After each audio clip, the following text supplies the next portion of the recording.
You are welcome to yet another episode of HN What's Your Say? The #1 listening show, where we discuss real issues with real people like you. We are still featuring R. Kelly. Real name Robert Sylvester Kelly. Also known as the R&B King. When we talk about the R. Kelly trials, there's a fact that too many people either overlook or deliberately ignore. And that is the fact that the credibility of his accusers was deeply flawed from the start. This wasn't just a matter of questionable timelines or inconsistent statements. It goes even deeper. Many of the individuals who came forward against him were represented by lawyers with their own serious baggage, including criminal attorneys with tarnished reputations, legal controversies, and in some cases outright criminal convictions. Let's focus on one prime example, Michael Avenatti. Avenatti is a name you might remember from the headlines, not because of any lasting positive contributions to justice, but because of his own spectacular legal downfall. He's currently sitting in prison convicted in multiple fraud cases. And yet, this was the man who represented 3 of R. Kelly's accusers during one of the most publicized chapters of Kelly's legal battles. The fact alone that someone with Avenatti's track record was at the legal helm for these accusers should make any fair-minded observer stop and think. Avenatti wasn't just any lawyer. He was a man later exposed as a serial fraudster, a manipulator and an opportunist. Someone who weaponized high-profile accusations as tools for personal gain. Specifically, Avenatti represented 3 major players in the campaign against R. Kelly. Faith Rogers, a controversial adult accuser whose own credibility and motives have been questioned from the very beginning, considering she met R. Kelly when she was a seasoned adult woman. Geronda Pace, another adult accuser whose testimony and public statements have contained contradictions and inconsistencies. And the parents of Azriel Clary, individuals who later on, with the help of illegally leaked Bureau of Prisons communications, managed to pull their daughter into the legal storm surrounding R. Kelly. Now let's take a step back and look at the bigger picture. Here we have accusers and their families placing themselves in one of the most high-profile legal spectacles in music history, and for representation, they turn to a man whose own career would end in disgrace. Avenatti's name is now synonymous with fraud, extortion and betrayal of his own client's trust. You don't have to be a legal scholar to see the problem here. When the credibility of a witness is already under question, hiring a lawyer with a track record of dishonesty, manipulation and criminal conduct doesn't help their case. It destroys it. It paints a picture not of justice being sought, but of opportunism being exploited. Avenatti's history tells the story. This is a man who repeatedly leveraged accusations against wealthy high-profile individuals, not necessarily to secure justice for his clients but to line his own pockets. He would position himself as the savior of the alleged victims, demand massive settlements or payouts, and then once the dust settled, take the lion's share of the money, leaving his clients with nothing or next to nothing. Think about that for a moment. These were not the actions of someone motivated by truth or justice. They were the tactics of someone running a get-rich-quick playbook, using legal pressure and public outrage as his tools. So when you place that kind of figure into the center of the R. Kelly case, it doesn't take much imagination to see what the strategy was. This wasn't about building an honest or fact-based case. This was about cashing in on the controversy, and using the court of public opinion as leverage, knowing that in high-profile cases, media pressure can be more powerful than actual evidence. And in this case, the media was more than willing to oblige. They amplified Avenatti's statements, gave credibility to his narrative, and treated his clients as if their stories were beyond question, even though in reality, their connection to a man later proven to be a fraud should have been a flashing red light to any fair-thinking observer.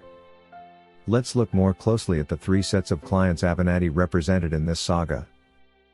And I am highly confident, extremely confident, that at the end of this journey, R. Kelly will be convicted on multiple counts. Faith Rogers was one of the most visible faces in the accusations against R. Kelly, going on national television, giving interviews, and making sure her voice was heard. But public appearances don't automatically make someone credible.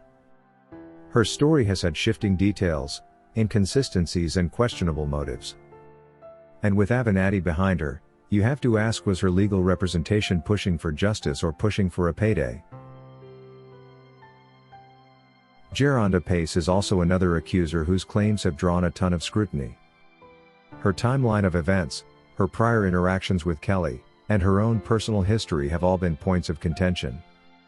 Once again, we see Avenatti inserting himself, giving her a platform and publicity. But was that platform being used to uncover the truth, or to strengthen a high-stakes extortion campaign like the ones he was renowned for? Then we have the parents of Azriel Clary. Their involvement in this story took a dramatic turn when, with the help of illegally leaked Bureau of Prisons communications, they managed to bring their daughter into the case. These leaks themselves, an outrageous violation of privacy and due process, became a key turning point in the narrative against Kelly. And again, who was representing them? Michael Avenatti.